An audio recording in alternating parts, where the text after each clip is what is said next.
Ô Éternel, mes ennemis sont si nombreux. Oui, si nombreux mes adversaires qui se sont dressés contre moi, et si nombreux ceux qui prétendent qu'il n'y a plus aucun secours pour moi auprès de Dieu. Pourtant, ô Éternel, tu es pour moi un bouclier qui me protège. Ô toi, ma gloire, tu me feras marcher encore la tête haute. À haute voix, je crie vers l'Éternel. De sa montagne sainte, mon Dieu m'exaucera. Quand je me couche, je m'endors. Je me réveille car l'Éternel est mon soutien. Je ne craindrai donc pas ces multitudes qui sont postées autour de moi. Éternel, lève-toi. Au secours, mon Dieu, sauve-moi. Tu gifles tous mes ennemis. Tu casses les dents aux méchants. De l'Éternel vient le salut. Ô Éternel, fais reposer ta bénédiction sur les tiens. L'Éternel règne. Ô terre, exulte d'allégresse. Réjouissez-vous, îles nombreuses. Autour de lui, des nuées sombres et l'obscurité. Justice et droit sont l'appui de son trône, et, devant lui, un feu s'avance qui embrase tous ses ennemis alentour. Quand ses éclairs illuminent le monde, en les voyant, la terre tremble. Quant aux montagnes, elles se fondent devant l'Éternel, comme la cire devant le Maître de toute la terre. Les cieux proclament sa justice, et tous les peuples contemplent sa gloire. Que la honte les gagne, tous les adorateurs d'idoles, ceux qui se glorifient de leurs faux dieux. Que tous les dieux devant lui se prosternent. Sion l'apprend et s'en réjouit. Toutes les villes de Juda exultent d'allégresse à cause de tes jugements, ô Éternel. Car toi, Éternel, tu es le Très-Haut, au-dessus de toute la terre, et tu surpasses de loin tous les dieux. Vous qui aimez l'Éternel, ayez le mal en horreur. L'Éternel garde la vie de qui lui est attaché, et, de la main des méchants, il les délivre. Une lumière est semée pour l'homme juste, et de la joie pour ceux qui ont le cœur droit.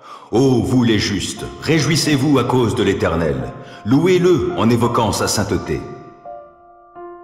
C'est pourquoi, nous aussi qui sommes entourés d'une si grande nuée de témoins, débarrassons-nous de tout fardeau et du péché qui nous cerne si facilement de tous côtés, et courons avec endurance l'épreuve qui nous est proposée.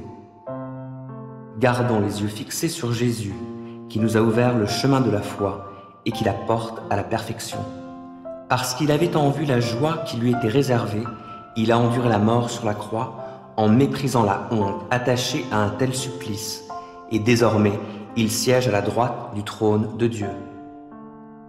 Pensez à celui qui a enduré de la part des hommes pécheurs une telle opposition contre lui, pour que vous ne vous laissiez pas abattre par le découragement. Vous n'avez pas encore résisté jusqu'à la mort dans votre lutte contre le péché, et vous avez oublié cette parole d'encouragement que Dieu vous adresse comme à des fils.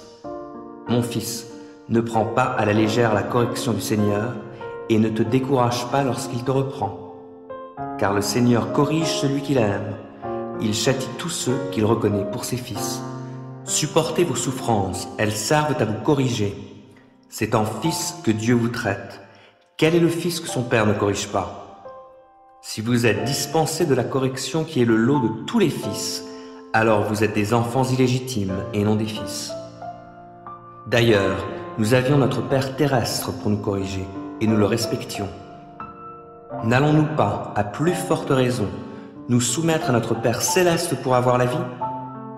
Notre Père nous corrigeait pour un temps limité, selon ses idées, mais Dieu, c'est pour notre bien qu'il nous corrige, afin de nous faire participer à sa sainteté. Certes, sur le moment, une correction ne semble pas être un sujet de joie, mais plutôt une cause de tristesse. Mais par la suite, elle a pour fruit, chez ceux qui ont ainsi été formés, une vie juste, vécue dans la paix. C'est pourquoi, relevez vos mains qui faiblissent et raffermissez vos genoux qui fléchissent. Faites-vous des pistes droites pour votre course, afin que le pied qui boite ne se démette pas complètement, mais qu'il guérisse plutôt. Faites tous vos efforts pour être en paix avec tout le monde et cultivez la sainteté sans laquelle nul ne verra le Seigneur. Veillez à ce que personne ne passe à côté de la grâce de Dieu, qu'aucune racine d'amertume ne pousse et ne cause du trouble en empoisonnant plusieurs d'entre vous. Qu'il n'y ait personne qui vive dans l'immoralité ou qui méprise les choses saintes, comme Ésaü qui, pour un simple repas, a vendu son droit d'aînesse. Vous savez que plus tard, lorsqu'il a voulu recevoir en héritage la bénédiction de son père, il a été rejeté, car il n'a trouvé aucun moyen de revenir en arrière, bien qu'il l'ait cherché en pleurant. Car vous ne vous êtes pas approchés, comme les Israélites au désert, d'une réalité que l'on pourrait toucher. Un feu ardent, l'obscurité, des ténèbres et un ouragan. Vous n'avez pas entendu de sonnerie de trompette, ni l'éclat d'une voix, telle que ceux qui l'ont entendue ont demandé qu'elle ne s'adresse plus à eux. En effet, ils ne pouvaient supporter l'ordre qui leur avait été donné. Quiconque touchera la montagne, même si c'est un animal, sera tué à coups de pierre. Le spectacle était si terrifiant que Moïse s'est écrié « Je suis épouvanté et tout tremblant ».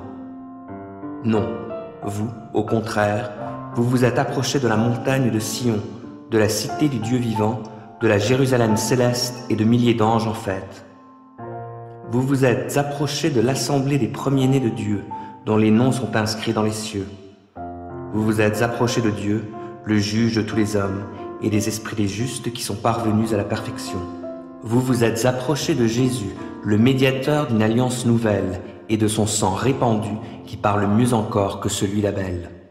Prenez donc garde, ne refusez pas d'écouter celui qui vous parle.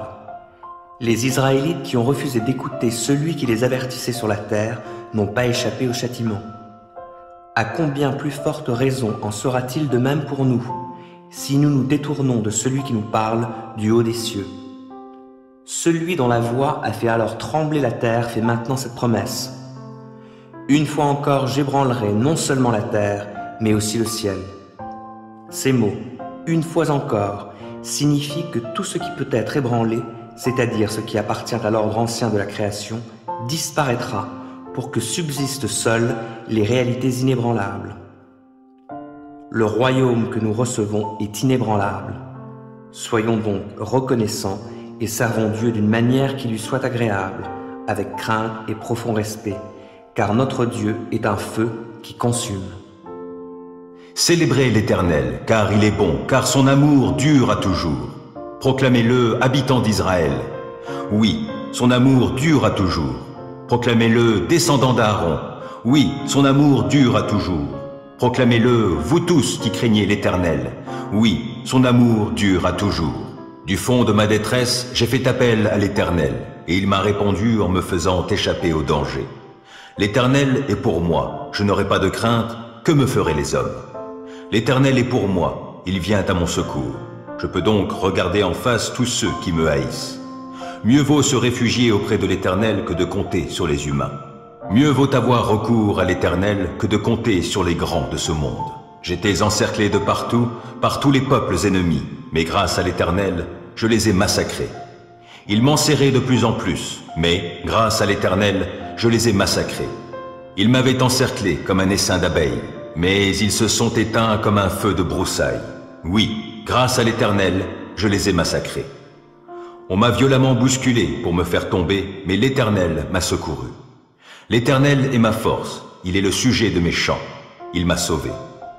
Des cris de joie, des cris de délivrance éclatent dans les tentes des justes, car l'Éternel agite avec puissance. L'Éternel lève la main pour intervenir. Oui, l'Éternel agit avec puissance. Non, je ne mourrai pas, je resterai en vie et je raconterai ce que fait l'Éternel. L'Éternel m'a châtié avec sévérité, mais sans me livrer à la mort. Ouvrez-moi les portes de la justice pour que je puisse entrer et louer l'Éternel. C'est ici qu'est la porte qui mène à l'Éternel. Les justes passeront par elle. Je te célèbre car tu m'as exaucé, car tu as été mon sauveur. La pierre que les constructeurs ont rejetée est devenue la pierre principale, la pierre d'angle. C'est bien de l'Éternel que cela est venu, et c'est un prodige à nos yeux. C'est là le jour que l'Éternel a fait. Vivons-le dans la joie, exultons d'allégresse. De grâce, ô Éternel, accorde le salut. De grâce, ô Éternel, accorde la victoire. Oui, béni soit celui qui vient au nom de l'Éternel. Nous vous bénissons tous de la maison de l'Éternel. L'Éternel est Dieu et il nous éclaire. Entrez dans le cortège, des rameaux dans les mains, allez jusqu'au coin de l'autel. Tu es mon Dieu, je te louerai, je t'exalterai, ô mon Dieu. Célébrez l'Éternel, car il est bon, car son amour dure à toujours. Te voilà aujourd'hui sur le point de franchir le Jourdain pour aller à la conquête du territoire de peuples plus grands et plus puissants que toi, qui vivent dans des villes importantes, fortifiées par des remparts montant jusqu'au ciel. Ce sont des peuples puissants, des géants de la race des Anakim. Tu les connais et tu as entendu dire « Qui peut résister aux descendants d'Anak ?» Mais sache aussi aujourd'hui que l'Éternel, ton Dieu, marche lui-même devant toi comme un feu dévorant. Il détruira ces peuples, il les fera plier devant toi, si bien que tu prendras possession de leur territoire et tu les feras périr sans tarder, comme l'Éternel te l'a promis.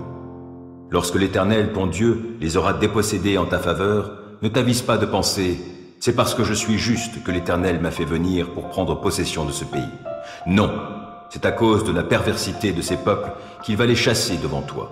Ce n'est vraiment pas parce que tu es juste ou que tu as la droiture dans le cœur que tu vas entrer en possession de leur pays. En vérité, c'est parce que ces peuples sont pervertis que l'Éternel, ton Dieu, va les déposséder en ta faveur. C'est aussi pour tenir la promesse que l'Éternel a faite avec serment à tes ancêtres Abraham, Isaac et Jacob. Sache donc bien que ce n'est pas parce que tu es juste que l'Éternel, ton Dieu, te donne ce bon pays en possession. En fait, tu es un peuple rebelle. Rappelle-toi, et ne l'oublie jamais, combien tu as provoqué la colère de l'Éternel ton Dieu dans le désert, depuis le jour où vous êtes sortis du pays d'Égypte jusqu'à votre arrivée en ce lieu-ci, vous n'avez cessé de lui désobéir. Souvenez-vous en particulier à quel point vous avez irrité l'Éternel au mont Horeb. Il s'est emporté contre vous au point de vouloir vous exterminer. Quand j'étais monté sur la montagne pour recevoir les tablettes de pierre de l'alliance que l'Éternel avait conclue avec vous, je suis resté là-haut durant 40 jours et 40 nuits sans manger ni boire. L'Éternel m'a remis les 2 tablettes de pierre écrites du doigt de Dieu. Elles portaient toutes les paroles qu'il vous avait adressées du milieu du feu sur la montagne le jour où vous étiez tous assemblés. Au bout de 40 jours et 40 nuits, l'Éternel m'a remis les 2 tablettes de pierre de l'alliance et il m'a dit « Va, redescends vite de cette montagne, car ton peuple que tu as conduit hors d'Égypte s'est corrompu. Ils se sont vite détournés de la voie que je leur avais commandé de suivre. Ils se sont fabriqués une idole de métal fondu. » Puis il a ajouté « J'ai observé ce peuple, c'est un peuple rebelle. Laisse-moi faire. Je vais les détruire et j'effacerai tout souvenir d'eux de dessous le ciel, mais je ferai de toi le père d'un peuple plus puissant et plus nombreux que celui-ci. » Alors, je m'en suis retourné. Je suis redescendu de la montagne qui était encore tout embrasée, tenant des 2 mains les 2 tablettes de l'Alliance. J'ai regardé et j'ai constaté qu'en effet vous aviez commis un péché contre l'Éternel, votre Dieu. Vous vous étiez fabriqué une idole de métal fondu en forme de veau. Vous vous étiez vite détourné de la voie que l'Éternel vous avait prescrite. Alors j'ai pris les 2 tablettes et je les ai jetées à terre des 2 mains et les ai brisées sous vos yeux. Ensuite, je me suis effondré devant l'Éternel et suis resté comme la première fois sans manger ni boire durant 40 jours et 40 nuits à cause du grand péché que vous aviez commis en faisant ce que l'Éternel juge mauvais et par lequel vous aviez provoqué sa colère. Car je redoutais cette colère, cette fureur dont l'Éternel était animé contre vous au point de vouloir vous détruire. Mais cette fois encore, l'Éternel m'a exaucé. Il était aussi très irrité contre Aaron au point de vouloir le détruire et j'ai aussi prié pour Aaron. Quant à l'objet de votre péché, ce veau que vous aviez fabriqué, je l'ai pris et je l'ai jeté au feu. Je l'ai mis entièrement en pièces, puis je l'ai broyé jusqu'à le réduire en poussière et j'ai dispersé cette poussière dans le torrent qui descend de la montagne. À Tabéhéra, à Massa, à Kibrot, à Tahava, vous avez continuellement provoqué la colère de l'Éternel. Lorsque l'Éternel voulut vous faire quitter Kadesh Barnéa, il vous a commandé « Allez-y, prenez possession du pays que je vous ai donné. » Mais vous avez désobéi à l'Éternel votre Dieu.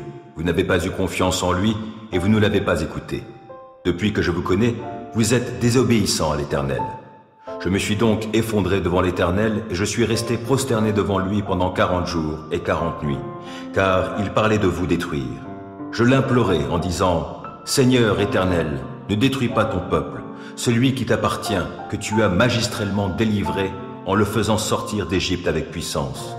Souviens-toi de tes serviteurs Abraham, Isaac et Jacob. Ne tiens pas compte du caractère rebelle de ce peuple, de sa méchanceté et de son péché. Sinon, les gens du pays d'où tu nous as fait sortir risquent de dire « Si l'Éternel leur a fait quitter l'Égypte pour les faire mourir dans le désert, c'est parce qu'il n'était pas capable de les faire entrer dans le pays dont il leur avait parlé. Ou c'est parce qu'il les détestait. Et pourtant, Ils sont ton peuple, celui qui t'appartient et que tu as fait sortir d'Égypte en déployant ta grande puissance. Pousse des cris de joie, toi qui étais stérile, toi qui n'enfantais pas. Éclate en chants joyeux, crie d'allégresse, toi qui n'as pas connu les douleurs de l'enfantement. Car l'Éternel déclare: les enfants de la délaissée seront bien plus nombreux que ceux de la femme mariée. C'est pourquoi élargis l'espace de ta tente et déploie largement les toiles qui t'abritent. Ne les ménage pas, allonge tes cordages, assure tes piquets, car tu te répandras sur ta droite et ta gauche, et ta postérité prendra possession de nations et peuplera des villes devenues solitaires. Ne sois pas effrayée, car tu ne seras plus honteuse, et ne sois pas confuse, car tu n'auras plus à rougir. Tu oublieras la honte de ton adolescence et tu ne te souviendras plus du déshonneur de ton veuvage, car celui qui t'a faite, c'est ton époux. Il a pour nom le Seigneur des armées célestes. Celui qui te délivre, c'est le Saint d'Israël, celui que l'on appelle le Dieu du monde entier. L'Éternel te rappelle comme un époux rappelle la femme abandonnée, à l'esprit accablé, la compagne de la jeunesse qui l'aurait répudiée. C'est ce que déclare ton Dieu. Pour un petit moment, je t'ai abandonné, mais avec beaucoup de tendresse, je vais te rassembler.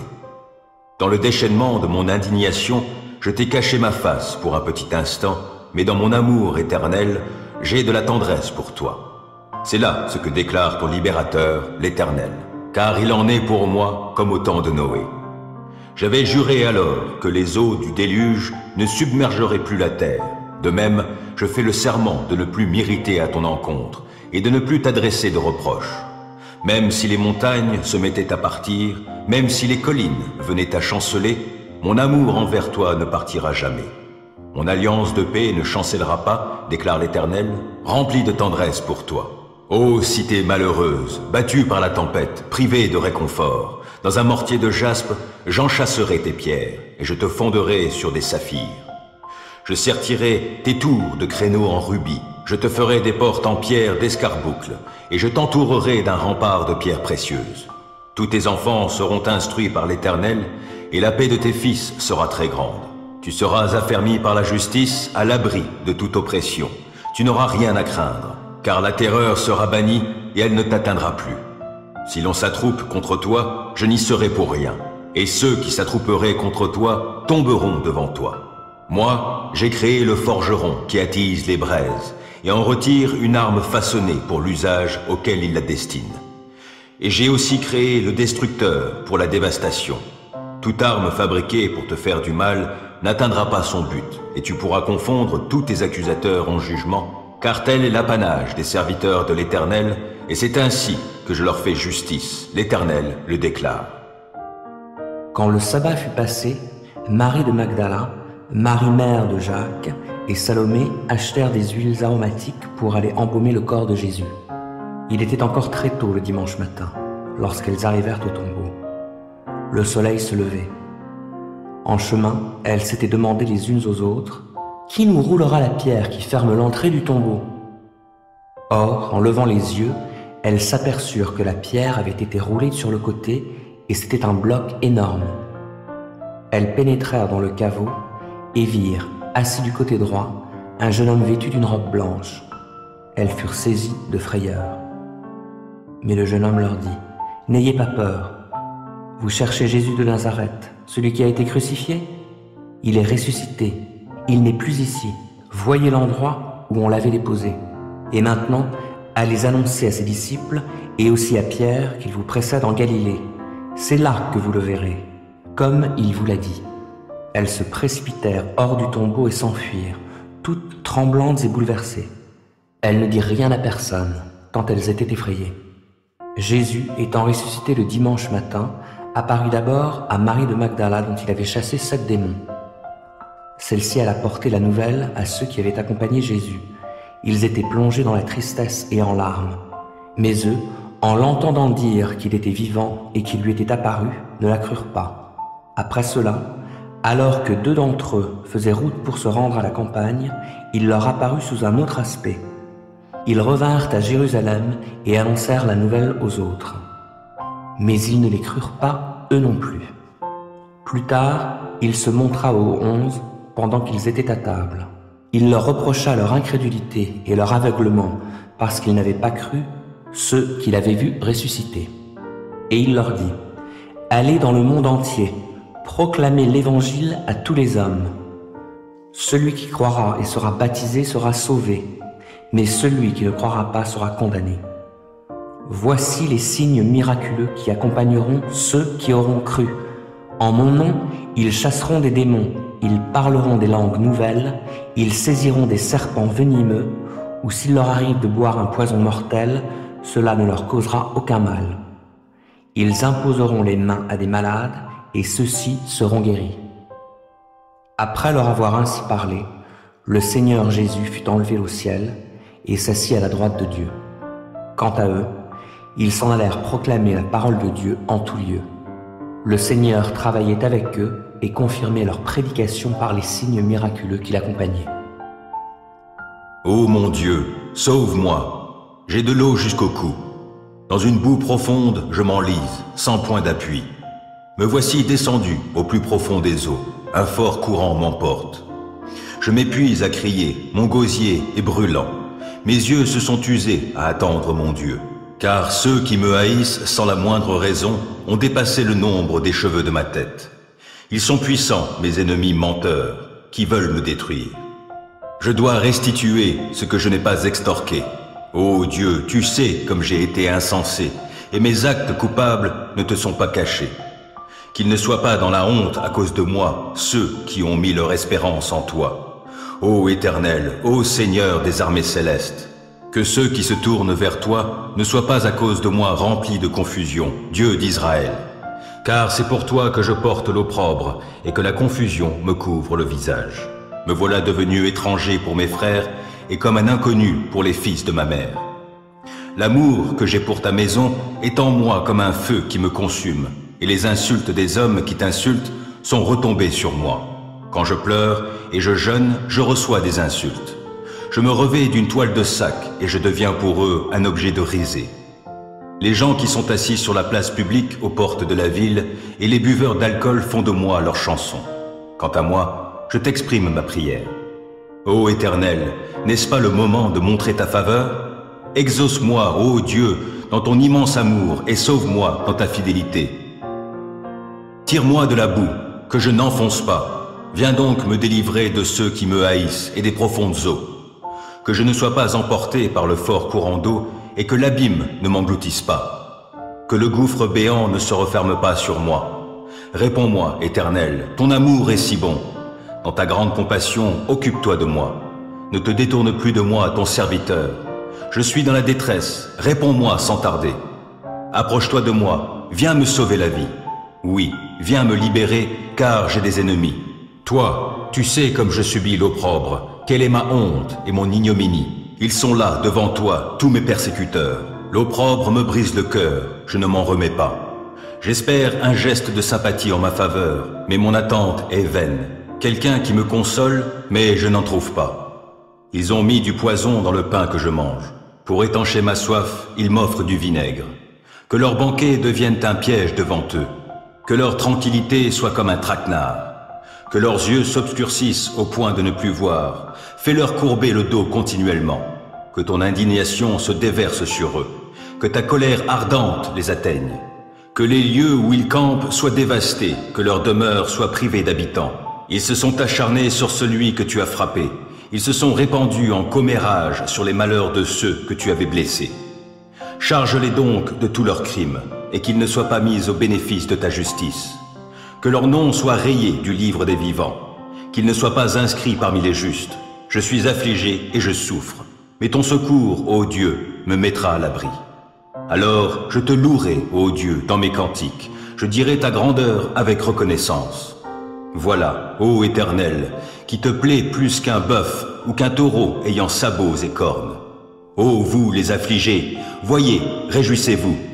Oui, vous qui vous tournez vers Dieu, que votre cœur soit vivifié, car l'Éternel entend les cris des défavorisés. Il ne méprise pas ceux qui lui appartiennent quand ils sont en prison. Que le ciel et la terre entonnent ses louanges, et que les mers l'acclament avec tout être qui s'y meut. Car Dieu viendra sauver la ville de Sion, et il rebâtira les cités de Juda. On y habitera, on les possédera. Quant à la descendance des serviteurs de l'Éternel, elle en héritera, et ceux qui l'aiment y feront leur demeure. Vraiment, est-ce en vous taisant que vous rendez la justice? Jugez-vous les hommes en toute droiture? Non, vous commettez sciemment l'injustice. Vous propagez sur la terre la violence de vos mains. Dès le ventre maternel, les méchants s'écartent du chemin. Depuis leur naissance, les menteurs s'égarent. Ils sont venimeux comme des serpents. Ils se bouchent les oreilles comme la vipère sourde qui n'écoute pas la voix des charmeurs et de l'enchanteur expert dans son art. Ô Dieu, brise-leur les dents dans la bouche. Éternel, arrache les crocs de ces lions. Que ces gens-là disparaissent comme les eaux qui s'écoulent. Rends leurs flèches sans effet quand ils tirent de leur arc. Qu'ils périssent comme la limace qui fond tout en se mouvant. Comme les enfants mort-nés qu'ils ne voient pas le soleil. Et avant que leurs épines ne deviennent des buissons, qu'elles soient vertes ou sèches, qu'un tourbillon les emporte. Pour le juste, quelle joie de voir les méchants punis. Dans leur sang, il se lavera les pieds. Et les hommes pourront dire, oui, ceux qui sont justes trouvent une récompense. Il y a un Dieu qui exerce la justice sur la terre. Alors Eliphaz de Théman prit la parole et dit, peut-on risquer un mot? Tu es si abattu. Mais qui peut garder le silence? Tu as instruit beaucoup de gens et tu as fortifié ceux qui baissaient les bras. Tes propos relevaient celui qui trébuchait et tu raffermissais ceux dont les genoux fléchissaient. Maintenant qu'il s'agit de toi, tu es découragé. Maintenant que cela te touche, te voilà tout désemparé. La crainte que tu as de Dieu n'est-elle pas la source de ton assurance? Et ton intégrité n'est-elle pas ton espérance? Cherche dans ta mémoire. Quel est donc l'innocent qui jamais a péri? Où sont les hommes droits qui ont été anéantis? D'après ce que j'ai vu, les artisans d'iniquité et ceux qui sèment le malheur en moissonnent les fruits. Sous le souffle de Dieu, les voilà qui périssent. Dans son courroux, il les consume. Le lion a beau rugir et le fauve gronder, ils sont brisés, les crocs des lionceaux. Le lion périt faute de proie, les petits de la lionne sont dispersés. Un oracle furtif s'est glissé jusqu'à moi, et mon oreille en a saisi le murmure léger. Pendant les visions de la nuit, au milieu d'un flot de pensées, à l'heure où un profond sommeil s'empare des humains, un frisson d'épouvante a parcouru mon corps, tous mes os en tremblèrent. Un esprit effleura ma face, hérissant les poils sur ma peau. Il se tenait debout. Je ne pus reconnaître à quoi il ressemblait, mais cette apparition resta devant mes yeux. J'entendis une voix qui murmurait tout doucement. Un humain serait-il plus juste que son Créateur? Un homme peut-il être plus pur que Dieu? Si en ses propres serviteurs Dieu ne peut se fier, et si même en ses anges il trouve des défauts, à plus forte raison il ne peut se fier aux pauvres créatures habitant dans des corps d'argile, qui ne sont que poussière et qu'on peut écraser comme des vermisseaux.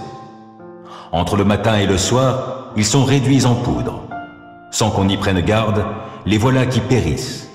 Les cordes qui tenaient leur tente sont soudain arrachées, et c'est ainsi qu'ils meurent sans avoir acquis la sagesse.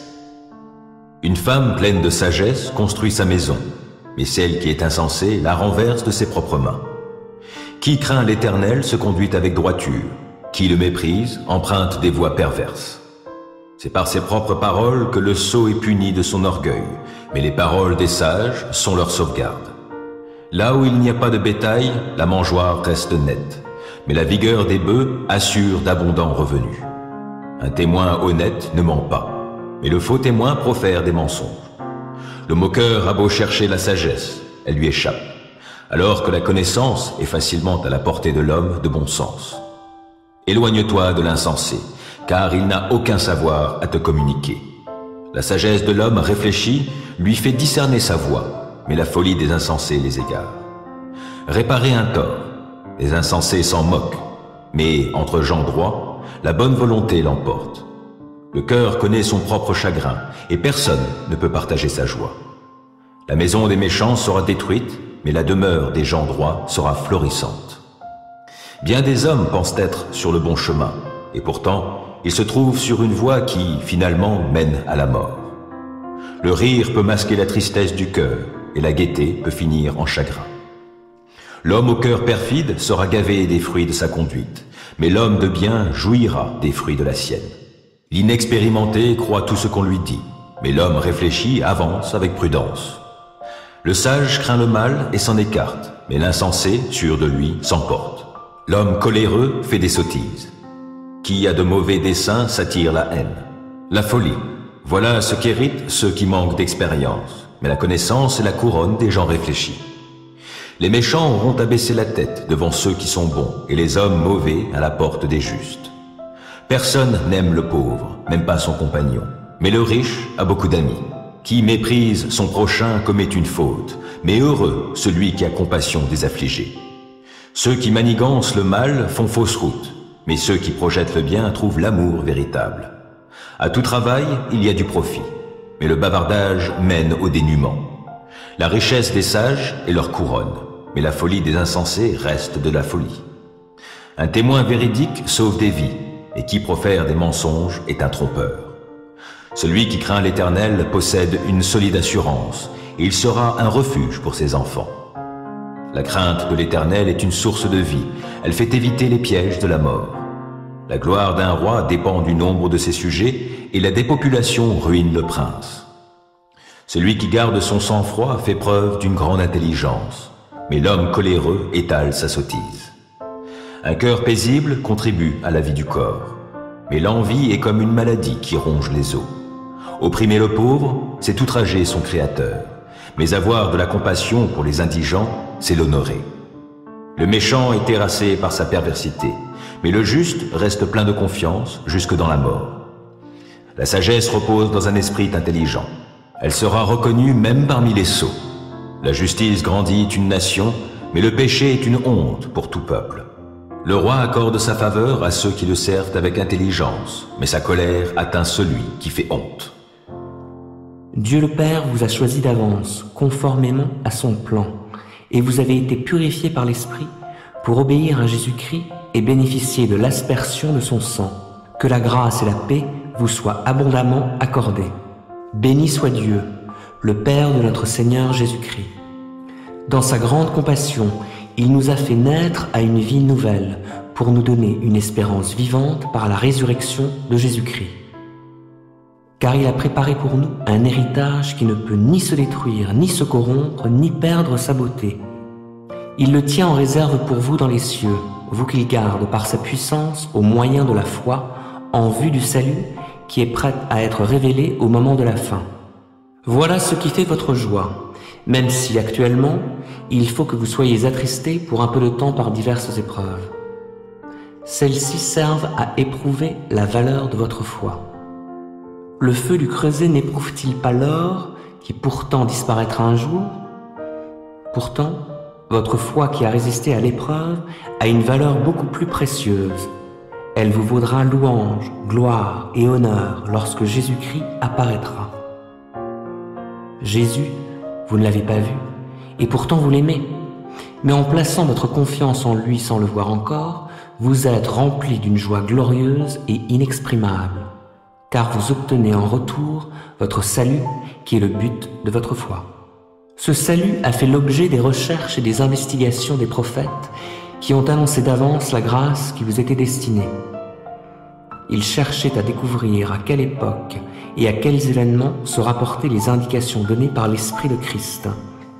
Cet Esprit était en eux et annonçait à l'avance les souffrances du Messie et la gloire dont elles seraient suivies. Il leur fut révélé que le message dont ils étaient chargés n'était pas pour eux, mais pour vous. Et ce message vous a été communiqué maintenant par ceux qui vous ont annoncé la bonne nouvelle, sous l'action de l'Esprit Saint envoyé du ciel. Les anges eux-mêmes ne se lassent pas de le découvrir. C'est pourquoi, tenez votre esprit en éveil et faites preuve de modération. Mettez toute votre espérance dans la grâce qui vous sera accordée le jour où Jésus-Christ apparaîtra. Comme des enfants obéissants, ne vous laissez plus diriger par les passions qui vous gouvernaient autrefois, au temps de votre ignorance. Au contraire, tout comme celui qui vous a appelé est saint, soyez saints dans tout votre comportement. Car voici ce que Dieu dit dans l'Écriture. Soyez saints, car je suis saint. Dans vos prières, Vous appelez Père celui qui juge impartialement tout homme selon ses actes. Par conséquent, pendant tout le temps de votre séjour en ce monde, que la crainte de Dieu inspire votre conduite. Vous avez été libérés de cette manière futile de vivre que vous ont transmise vos ancêtres et vous savez à quel prix. Ce n'est pas par des biens périssables comme l'argent et l'or. Non, il a fallu que Christ, tel un agneau pur et sans défaut, verse son sang précieux en sacrifice pour vous. Dès avant la création du monde, Dieu l'avait choisi pour cela. Et il a paru, dans ces temps qui sont les derniers, pour agir en votre faveur. Par lui, vous croyez en Dieu, qu'il a ressuscité et lui a donné la gloire. Ainsi votre foi et votre espérance sont tournées vers Dieu. Par votre obéissance à la vérité, vous avez purifié votre être, afin d'aimer sincèrement vos frères et sœurs. Aimez-vous donc ardemment, les uns les autres de tout votre cœur, car vous êtes nés à une vie nouvelle, non d'un homme mortel, mais d'une semence immortelle, la parole vivante et éternelle de Dieu. En effet, il est écrit, « Tout homme est pareil à l'herbe, et toute sa gloire comme la fleur des champs. L'herbe se dessèche et sa fleur tombe, mais la parole du Seigneur subsiste éternellement. » Or, cette parole, c'est l'Évangile qui vous a été annoncé. Puis le roi David dit à toute l'assemblée, « Mon fils Salomon, le seul que Dieu ait choisi, est jeune et inexpérimenté, alors que l'ouvrage est immense, car ce n'est pas pour un homme qu'il s'agit de construire un palais, mais bien pour l'Éternel Dieu. Quant à moi, j'ai consacré tous mes efforts à préparer pour le temple de mon Dieu de l'or, de l'argent, du bronze, du fer et du bois, pour tout ce qui est à fabriquer avec ces divers matériaux. J'ai préparé aussi des pierres d'onyx et des pierres à enchâsser, des pierres brillantes et de diverses couleurs, toutes sortes de pierres précieuses et des blocs de marbre blanc en abondance. De plus, par amour pour le temple de Dieu, je donne pour sa construction des biens précieux en or et en argent que je possède personnellement, en plus de tout ce que j'ai préparé pour le sanctuaire. Il y a dans mes réserves 100 tonnes d'or pur d'Ophir et 250 tonnes d'argent affiné pour recouvrir les parois des bâtiments. Cet or et cet argent sont destinés à la confection de tout ce qui doit être en or et en argent, ainsi qu'à tous les travaux que les artisans auront à exécuter. À présent, qui d'entre vous est prêt à donner volontairement et de façon généreuse pour l'Éternel? » Alors les chefs des groupes familiaux et des tribus d'Israël, les chefs des milliers et des centaines, et les responsables des affaires du roi offrirent des dons volontaires.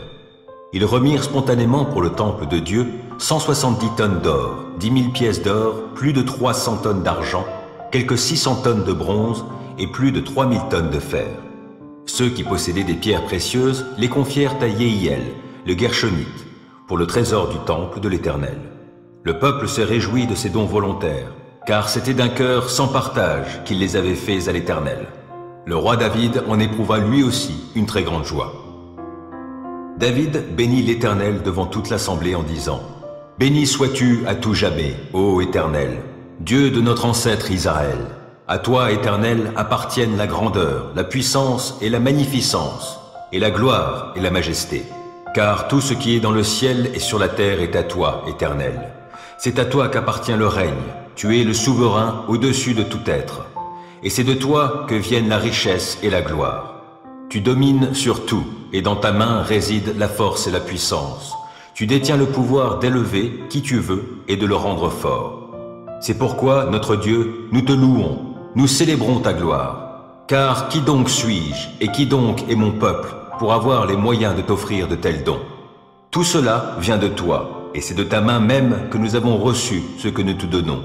Nous sommes devant toi comme des étrangers, des hôtes, tout comme nos ancêtres. Notre vie sur la terre est aussi éphémère qu'une ombre passagère qui passe sans espoir. Éternel, notre Dieu, c'est de ta main que vient toute cette fortune que nous venons de réunir pour te bâtir un temple qui portera ton nom, toi qui es saint. Tout cela t'appartient.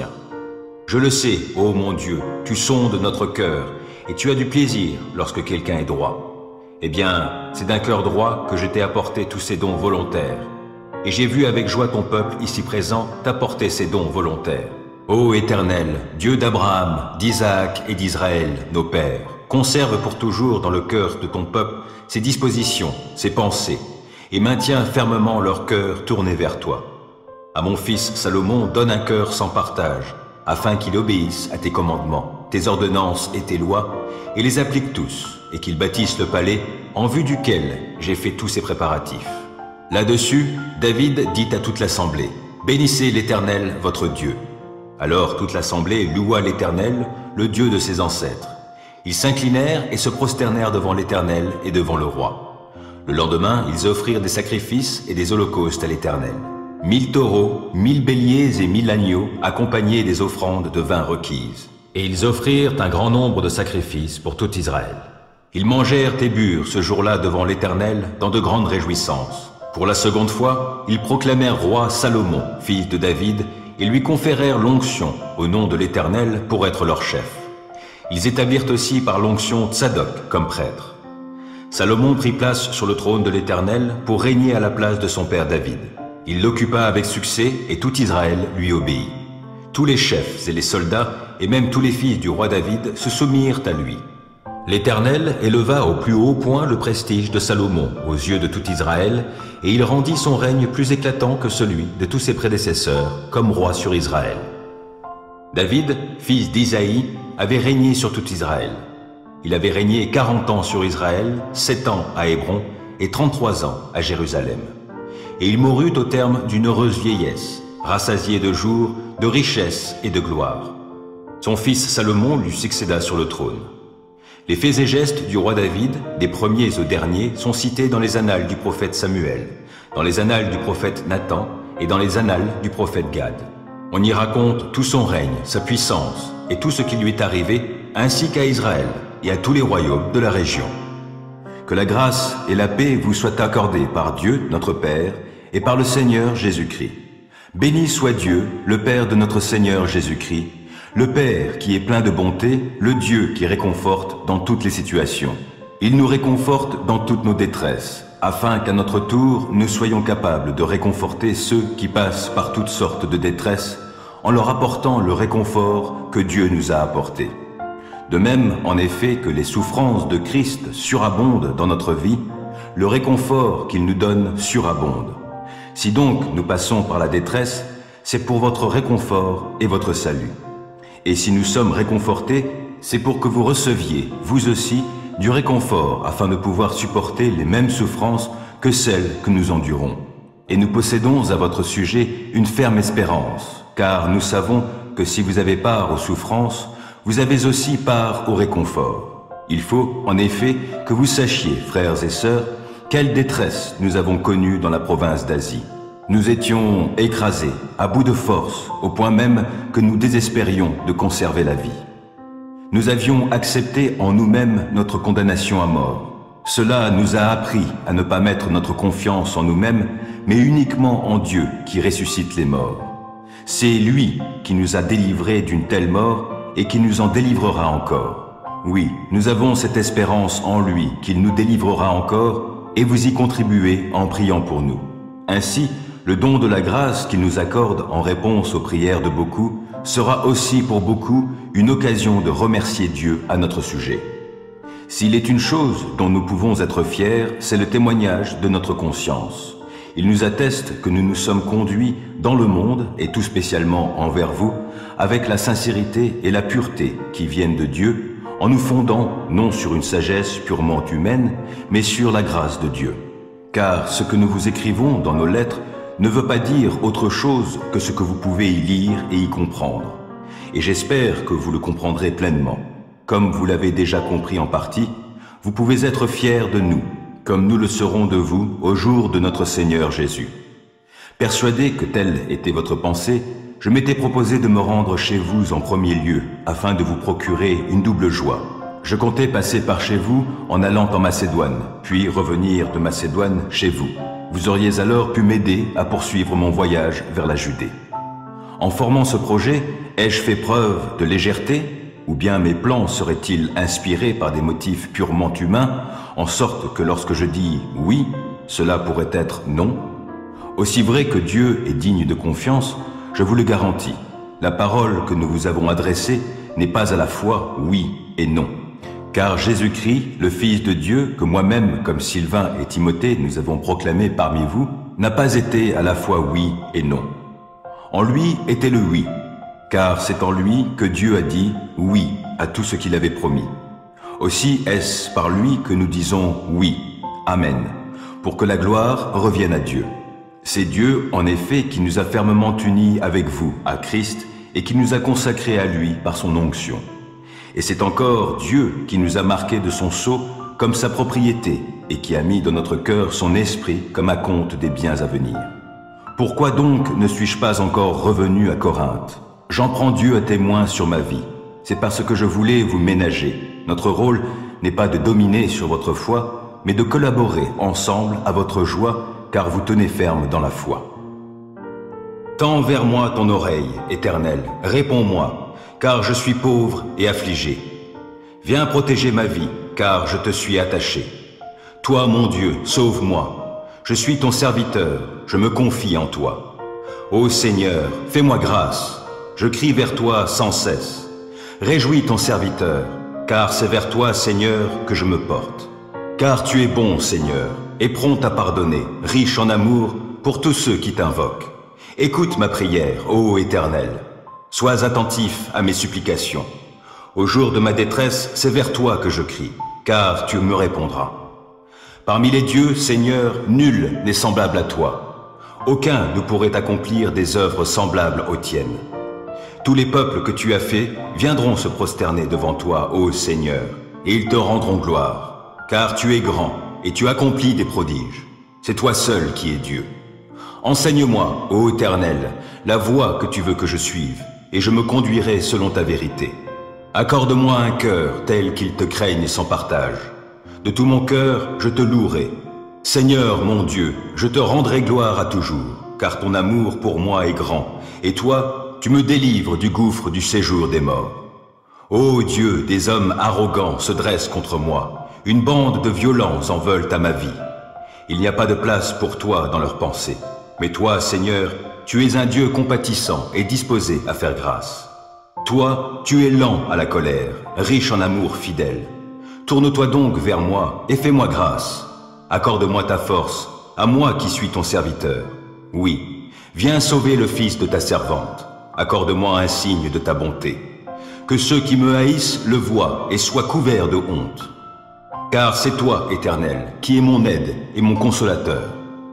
Vers toi, Éternel, je me tourne. En toi, mon Dieu, j'ai mis ma confiance. Ne permets pas que je sois dans la honte et que mes ennemis se réjouissent de mon sort. Aucun de ceux qui s'attendent à toi ne connaîtra jamais la honte. Mais honte à ceux qui, sans raison, sont traîtres. Ô Éternel, montre-moi le chemin. Enseigne-moi quelle est la voie que tu veux que je suive. Dirige-moi selon ta vérité et instruis-moi. Car c'est toi le Dieu qui me sauve, et je m'attends à toi à longueur de journée. Ô Éternel, veuille agir en fonction de la compassion et de l'amour, qui te caractérisent depuis toujours. Ne tiens plus compte de ces péchés de ma jeunesse, de mes fautes passées, mais traite-moi selon ta grâce, car tu es bon, ô Éternel. Oui, l'Éternel est bon, et il est juste. Il indique aux pécheurs le chemin qu'il faut suivre. Les humbles, il les guide sur le sentier du droit. Il leur enseigne le chemin qu'il prescrit. Toutes les voies de l'Éternel sont amour et fidélité pour ceux qui sont fidèles à son alliance et obéissent à ses commandements. Pour l'amour de ton nom, ô Éternel, pardonne mon péché qui est si grand. À l'homme qui le craint, l'Éternel montre la voie qu'il doit choisir. Il le fait vivre dans le bonheur et sa postérité possède le pays. L'Éternel confie ses desseins aux hommes qui le craignent, il les instruit de son alliance. Mes yeux sont constamment tournés vers l'Éternel, car c'est lui qui dégage mes pieds pris au filet. Regarde-moi, ô Éternel, et fais-moi grâce, car je suis seul et malheureux. Mon cœur est dans l'angoisse, délivre-moi de mes tourments. Vois ma misère et ma souffrance, pardonne-moi tous mes péchés. Oh, vois combien mes ennemis sont en grand nombre, et quelle haine violente ils ont pour moi. Protège-moi, délivre-moi, garde-moi de la honte. Je cherche en toi un sûr refuge. Que l'innocence et la droiture me sauvegardent, car je compte sur toi. Ô Dieu, sauve Israël de toutes ses détresses. Mes ennemis sont si nombreux. Oui, si nombreux mes adversaires qui se sont dressés contre moi, et si nombreux ceux qui prétendent qu'il n'y a plus aucun secours pour moi auprès de Dieu. Pourtant, ô Éternel, tu es pour moi un bouclier qui me protège. Ô toi, ma gloire, tu me feras marcher encore la tête haute. À haute voix, je crie vers l'Éternel. De sa montagne sainte, mon Dieu m'exaucera. Quand je me couche, je m'endors. Je me réveille car l'Éternel est mon soutien. Je ne craindrai donc pas ces multitudes qui sont postées autour de moi. Éternel, lève-toi. Au secours, mon Dieu, sauve-moi. Tu gifles tous mes ennemis. Tu casses les dents aux méchants. De l'Éternel vient le salut. Ô Éternel, fais reposer ta bénédiction sur les tiens. L'Éternel règne. Ô terre, exulte d'allégresse. Réjouissez-vous, îles nombreuses. Autour de lui, des nuées sombres et l'obscurité.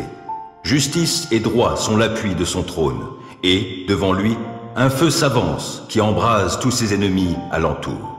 Quand ses éclairs illuminent le monde, en les voyant, la terre tremble.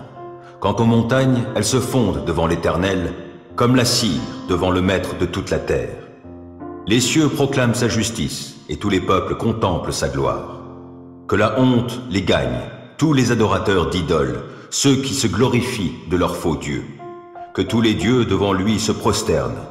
Sion l'apprend et s'en réjouit. Toutes les villes de Juda exultent d'allégresse à cause de tes jugements, ô Éternel.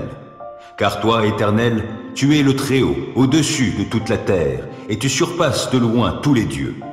Vous qui aimez l'Éternel, ayez le mal en horreur.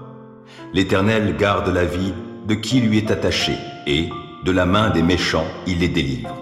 Une lumière est semée pour l'homme juste, et de la joie pour ceux qui ont le cœur droit.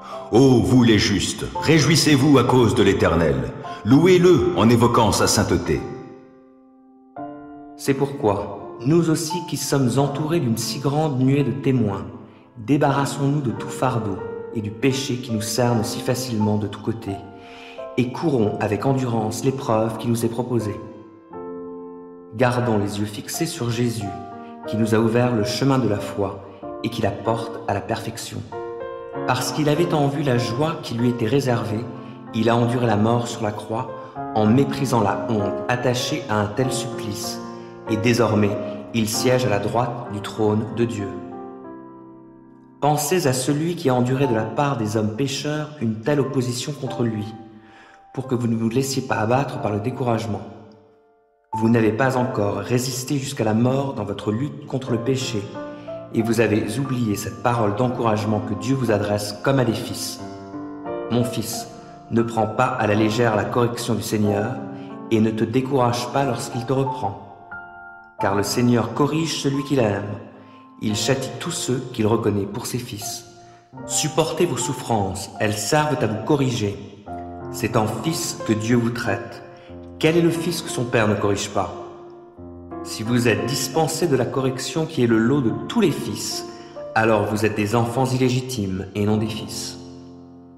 D'ailleurs, nous avions notre Père terrestre pour nous corriger, et nous le respections. N'allons-nous pas, à plus forte raison, nous soumettre à notre Père céleste pour avoir la vie? Notre Père nous corrigeait pour un temps limité, selon ses idées, mais Dieu, c'est pour notre bien qu'il nous corrige, afin de nous faire participer à sa sainteté. Certes, sur le moment, une correction ne semble pas être un sujet de joie, mais plutôt une cause de tristesse. Mais par la suite, elle a pour fruit, chez ceux qui ont ainsi été formés, une vie juste, vécue dans la paix. C'est pourquoi, relevez vos mains qui faiblissent et raffermissez vos genoux qui fléchissent.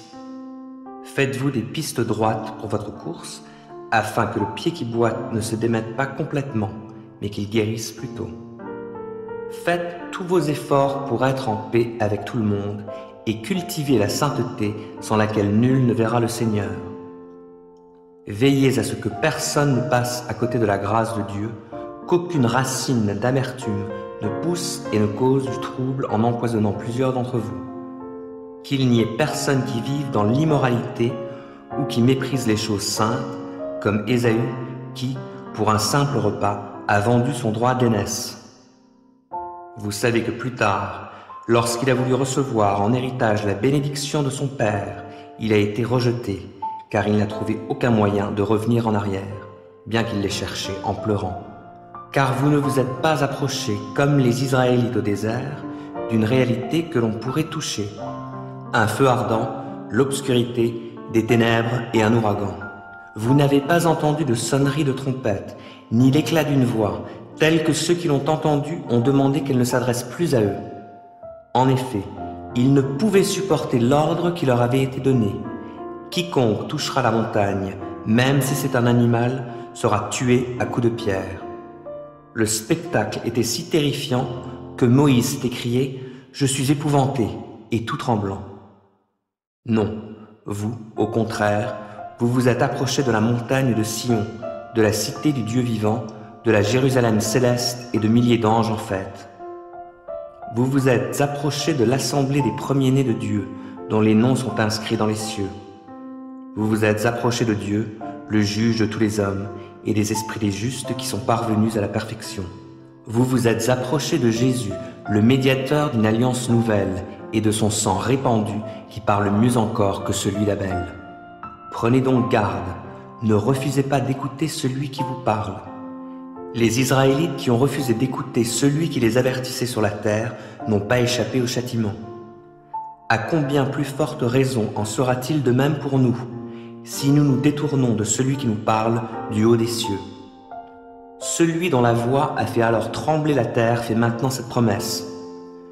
Une fois encore j'ébranlerai non seulement la terre, mais aussi le ciel.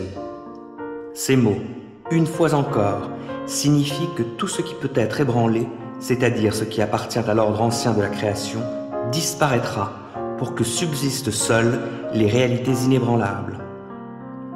Le royaume que nous recevons est inébranlable. Soyons donc reconnaissants et servons Dieu d'une manière qui lui soit agréable, avec crainte et profond respect, car notre Dieu est un feu qui consume. Célébrez l'Éternel, car il est bon, car son amour dure à toujours. Proclamez-le, habitants d'Israël. Oui, son amour dure à toujours. Proclamez-le, descendants d'Aaron. Oui, son amour dure à toujours. Proclamez-le, vous tous qui craignez l'Éternel. Oui, son amour dure à toujours. Du fond de ma détresse, j'ai fait appel à l'Éternel, et il m'a répondu en me faisant échapper au danger. L'Éternel est pour moi, je n'aurai pas de crainte, que me feraient les hommes? L'Éternel est pour moi, il vient à mon secours. Je peux donc regarder en face tous ceux qui me haïssent. Mieux vaut se réfugier auprès de l'Éternel que de compter sur les humains. Mieux vaut avoir recours à l'Éternel que de compter sur les grands de ce monde. J'étais encerclé de partout, par tous les peuples ennemis, mais grâce à l'Éternel, je les ai massacrés. Ils m'enserraient de plus en plus, mais grâce à l'Éternel, je les ai massacrés. Ils m'avaient encerclé comme un essaim d'abeilles, mais ils se sont éteints comme un feu de broussailles. Oui, grâce à l'Éternel, je les ai massacrés.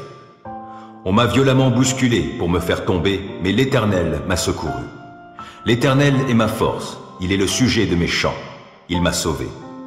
Des cris de joie, des cris de délivrance éclatent dans les tentes des justes, car l'Éternel agit avec puissance. L'Éternel lève la main pour intervenir. Oui, l'Éternel agit avec puissance. Non, je ne mourrai pas, je resterai en vie et je raconterai ce que fait l'Éternel. L'Éternel m'a châtié avec sévérité, mais sans me livrer à la mort. Ouvrez-moi les portes de la justice pour que je puisse entrer et louer l'Éternel. C'est ici qu'est la porte qui mène à l'Éternel. Les justes passeront par elle. Je te célèbre car tu m'as exaucé, car tu as été mon sauveur. La pierre que les constructeurs ont rejetée est devenue la pierre principale, la pierre d'angle. C'est bien de l'Éternel que cela est venu, et c'est un prodige à nos yeux. C'est là le jour que l'Éternel a fait. Vivons-le dans la joie, exultons d'allégresse. De grâce, ô Éternel, accorde le salut. De grâce, ô Éternel, accorde la victoire. Oui, béni soit celui qui vient au nom de l'Éternel. Nous vous bénissons tous de la maison de l'Éternel. L'Éternel est Dieu et il nous éclaire. Entrez dans le cortège, des rameaux dans les mains, allez jusqu'au coin de l'autel. Tu es mon Dieu, je te louerai, je t'exalterai, ô mon Dieu. Célébrez l'Éternel, car il est bon, car son amour dure à toujours. Te voilà aujourd'hui sur le point de franchir le Jourdain pour aller à la conquête du territoire de peuples plus grands et plus puissants que toi, qui vivent dans des villes importantes, fortifiées par des remparts montant jusqu'au ciel. Ce sont des peuples puissants, des géants de la race des Anakim. Tu les connais et tu as entendu dire « Qui peut résister aux descendants d'Anak ?» Mais sache aussi aujourd'hui que l'Éternel, ton Dieu, marche lui-même devant toi comme un feu dévorant. Il détruira ces peuples, il les fera plier devant toi, si bien que tu prendras possession de leur territoire et tu les feras périr sans tarder, comme l'Éternel te l'a promis. Lorsque l'Éternel, ton Dieu, les aura dépossédés en ta faveur, ne t'avise pas de penser « C'est parce que je suis juste que l'Éternel m'a fait venir pour prendre possession de ce pays. » Non, c'est à cause de la perversité de ces peuples qu'il va les chasser devant toi.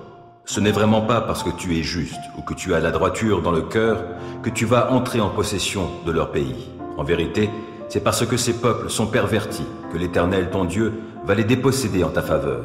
C'est aussi pour tenir la promesse que l'Éternel a faite avec serment à tes ancêtres Abraham, Isaac et Jacob. Sache donc bien que ce n'est pas parce que tu es juste que l'Éternel, ton Dieu, te donne ce bon pays en possession. En fait, tu es un peuple rebelle. Rappelle-toi, et ne l'oublie jamais, combien tu as provoqué la colère de l'Éternel ton Dieu dans le désert, depuis le jour où vous êtes sortis du pays d'Égypte jusqu'à votre arrivée en ce lieu-ci, vous n'avez cessé de lui désobéir. Souvenez-vous en particulier à quel point vous avez irrité l'Éternel au mont Horeb. Il s'est emporté contre vous au point de vouloir vous exterminer. Quand j'étais monté sur la montagne pour recevoir les tablettes de pierre de l'alliance que l'Éternel avait conclue avec vous, je suis resté là-haut durant 40 jours et 40 nuits sans manger ni boire. L'Éternel m'a remis les 2 tablettes de pierre écrites du doigt de Dieu. Elles portaient toutes les paroles qu'il vous avait adressées du milieu du feu sur la montagne le jour où vous étiez tous assemblés. Au bout de 40 jours et 40 nuits, l'Éternel m'a remis les 2 tablettes de pierre de l'alliance et il m'a dit « Va, redescends vite de cette montagne, car ton peuple que tu as conduit hors d'Égypte s'est corrompu. Ils se sont vite détournés de la voie que je leur avais commandé de suivre. Ils se sont fabriqués une idole de métal fondu. » Puis il a ajouté « J'ai observé ce peuple, c'est un peuple rebelle. Laisse-moi faire. Je vais les détruire et j'effacerai tout souvenir d'eux de dessous le ciel, mais je ferai de toi le père d'un peuple plus puissant et plus nombreux que celui-ci. » Alors, je m'en suis retourné. Je suis redescendu de la montagne qui était encore tout embrasée, tenant des 2 mains les 2 tablettes de l'Alliance. J'ai regardé et j'ai constaté qu'en effet vous aviez commis un péché contre l'Éternel, votre Dieu. Vous vous étiez fabriqué une idole de métal fondu en forme de veau. Vous vous étiez vite détourné de la voie que l'Éternel vous avait prescrite. Alors j'ai pris les 2 tablettes et je les ai jetées à terre des 2 mains et les ai brisées sous vos yeux. Ensuite, je me suis effondré devant l'Éternel et suis resté comme la première fois sans manger ni boire durant 40 jours et 40 nuits à cause du grand péché que vous aviez commis en faisant ce que l'Éternel juge mauvais et par lequel vous aviez provoqué sa colère. Car je redoutais cette colère, cette fureur dont l'Éternel était animé contre vous au point de vouloir vous détruire. Mais cette fois encore, l'Éternel m'a exaucé. Il était aussi très irrité contre Aaron au point de vouloir le détruire et j'ai aussi prié pour Aaron. Quant à l'objet de votre péché, ce veau que vous aviez fabriqué, je l'ai pris et je l'ai jeté au feu. Je l'ai mis entièrement en pièces, puis je l'ai broyé jusqu'à le réduire en poussière et j'ai dispersé cette poussière dans le torrent qui descend de la montagne. À Tabéhéra, à Massa, à Kibrot, à Tahava, vous avez continuellement provoqué la colère de l'Éternel. Lorsque l'Éternel voulut vous faire quitter Kadesh Barnéa, il vous a commandé « Allez-y, prenez possession du pays que je vous ai donné. » Mais vous avez désobéi à l'Éternel votre Dieu. Vous n'avez pas eu confiance en lui et vous ne l'avez pas écouté. Depuis que je vous connais, vous êtes désobéissant à l'Éternel. Je me suis donc effondré devant l'Éternel et je suis resté prosterné devant lui pendant 40 jours et 40 nuits, car il parlait de vous détruire. Je l'implorai en disant « Seigneur Éternel, ne détruis pas ton peuple, celui qui t'appartient, que tu as magistralement délivré en le faisant sortir d'Égypte avec puissance. Souviens-toi de tes serviteurs, Abraham, Isaac et Jacob. Ne tiens pas compte du caractère rebelle de ce peuple, de sa méchanceté et de son péché. Sinon, les gens du pays d'où tu nous as fait sortir risquent de dire « Si l'Éternel leur a fait quitter l'Égypte pour les faire mourir dans le désert, c'est parce qu'il n'était pas capable de les faire entrer dans le pays dont il leur avait parlé. Ou c'est parce qu'il les détestait. Et pourtant, ils sont ton peuple, celui qui t'appartient et que tu as fait sortir d'Égypte en déployant ta grande puissance. Pousse des cris de joie, toi qui étais stérile, toi qui n'enfantais pas. Éclate en chants joyeux, crie d'allégresse, toi qui n'as pas connu les douleurs de l'enfantement. Car l'Éternel déclare: les enfants de la délaissée seront bien plus nombreux que ceux de la femme mariée. C'est pourquoi élargis l'espace de ta tente et déploie largement les toiles qui t'abritent. Ne les ménage pas, allonge tes cordages, assure tes piquets, car tu te répandras sur ta droite et ta gauche, et ta postérité prendra possession de nations et peuplera des villes devenues solitaires. Ne sois pas effrayée, car tu ne seras plus honteuse, et ne sois pas confuse, car tu n'auras plus à rougir. Tu oublieras la honte de ton adolescence et tu ne te souviendras plus du déshonneur de ton veuvage, car celui qui t'a faite, c'est ton époux. Il a pour nom le Seigneur des armées célestes. Celui qui te délivre, c'est le Saint d'Israël, celui que l'on appelle le Dieu du monde entier. L'Éternel te rappelle comme un époux rappelle la femme abandonnée, à l'esprit accablé, la compagne de la jeunesse qui l'aurait répudiée. C'est ce que déclare ton Dieu. Pour un petit moment, je t'ai abandonné, mais avec beaucoup de tendresse, je vais te rassembler. Dans le déchaînement de mon indignation, je t'ai caché ma face pour un petit instant, mais dans mon amour éternel, j'ai de la tendresse pour toi. C'est là ce que déclare ton libérateur, l'Éternel, car il en est pour moi comme au temps de Noé. J'avais juré alors que les eaux du déluge ne submergeraient plus la terre. De même, je fais le serment de ne plus m'irriter à ton encontre et de ne plus t'adresser de reproches. Même si les montagnes se mettaient à partir, même si les collines venaient à chanceler, mon amour envers toi ne partira jamais. Mon alliance de paix ne chancellera pas, déclare l'Éternel, remplie de tendresse pour toi. Ô cité malheureuse, battue par la tempête, privée de réconfort, dans un mortier de jaspe, j'enchâsserai tes pierres, et je te fonderai sur des saphirs. Je sertirai tes tours de créneaux en rubis, je te ferai des portes en pierre d'escarboucle, et je t'entourerai d'un rempart de pierres précieuses. Tous tes enfants seront instruits par l'Éternel, et la paix de tes fils sera très grande. Tu seras affermi par la justice, à l'abri de toute oppression. Tu n'auras rien à craindre, car la terreur sera bannie et elle ne t'atteindra plus.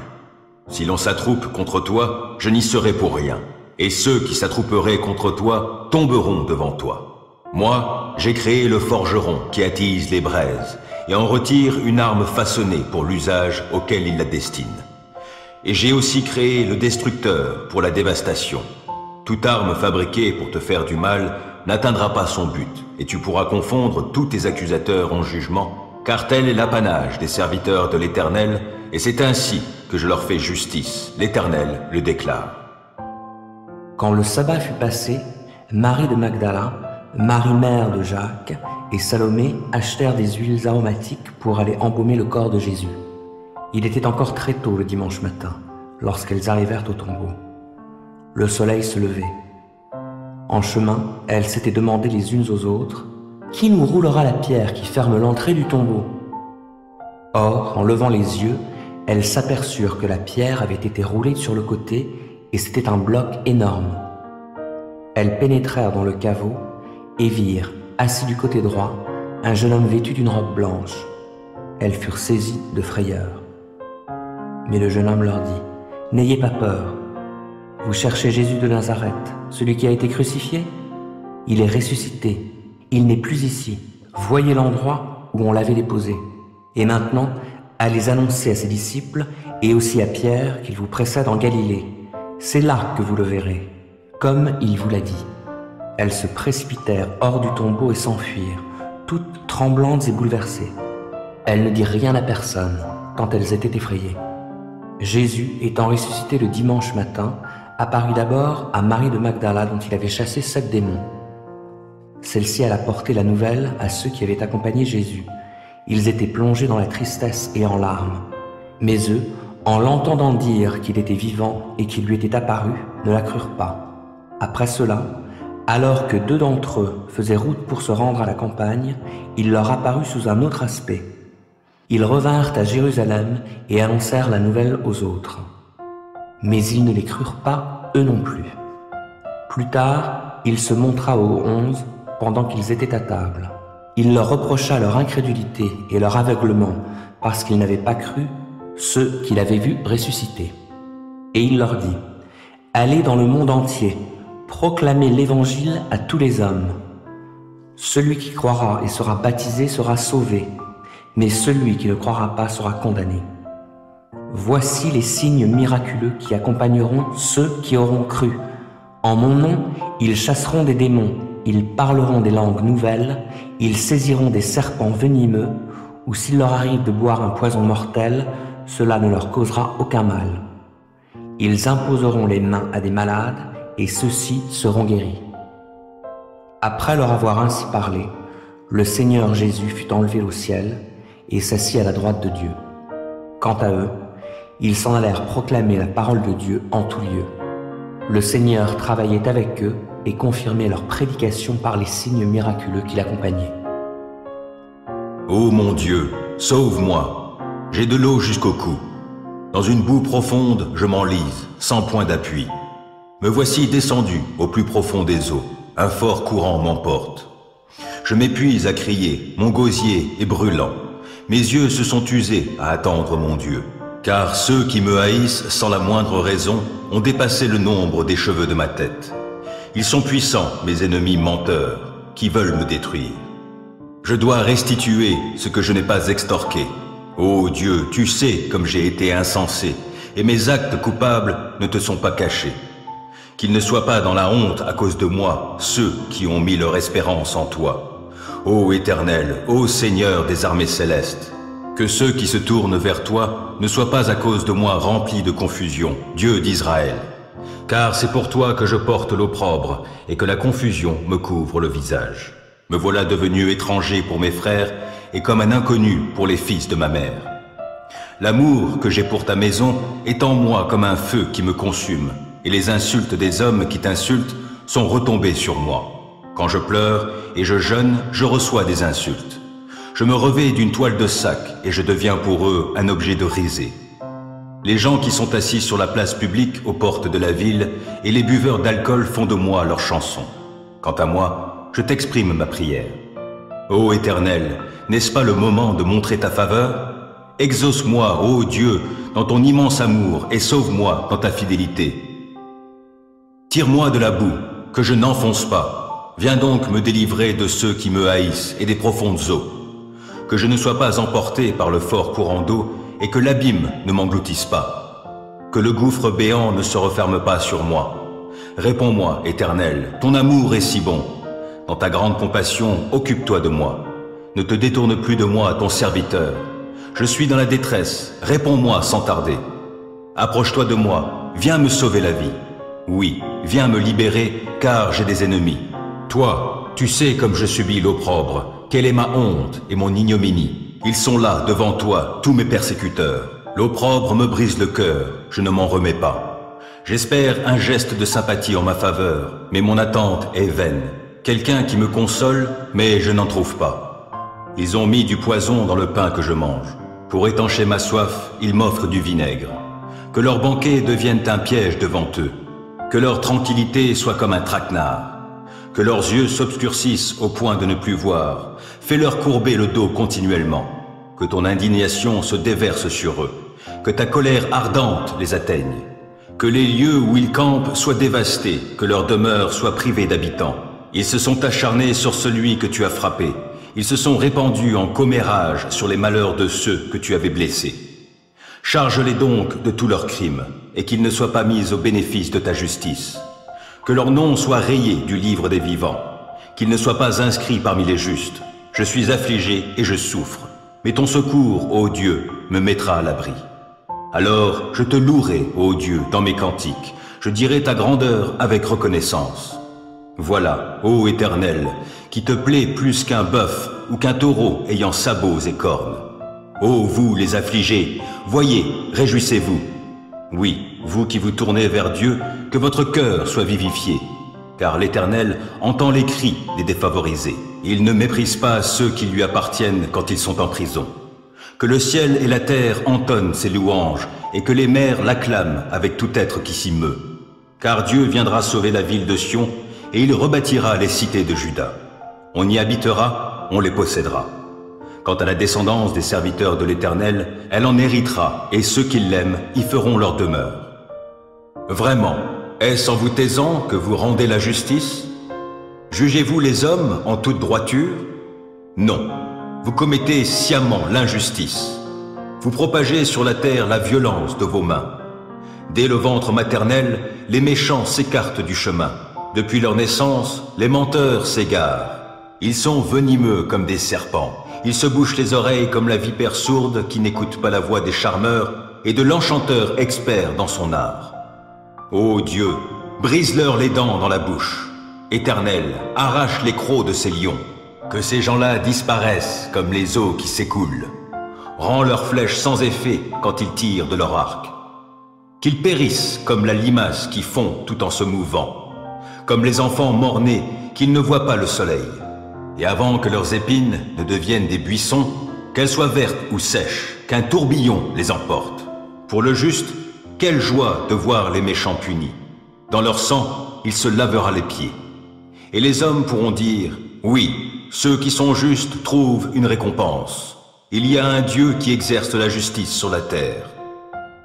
Alors Eliphaz de Théman prit la parole et dit, peut-on risquer un mot? Tu es si abattu. Mais qui peut garder le silence? Tu as instruit beaucoup de gens et tu as fortifié ceux qui baissaient les bras. Tes propos relevaient celui qui trébuchait et tu raffermissais ceux dont les genoux fléchissaient. Maintenant qu'il s'agit de toi, tu es découragé. Maintenant que cela te touche, te voilà tout désemparé. La crainte que tu as de Dieu n'est-elle pas la source de ton assurance? Et ton intégrité n'est-elle pas ton espérance? Cherche dans ta mémoire. Quel est donc l'innocent qui jamais a péri?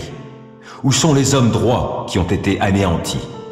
D'après ce que j'ai vu, les artisans d'iniquité et ceux qui sèment le malheur en moissonnent les fruits. Sous le souffle de Dieu, les voilà qui périssent. Dans son courroux, il les consume. Le lion a beau rugir et le fauve gronder, ils sont brisés, les crocs des lionceaux.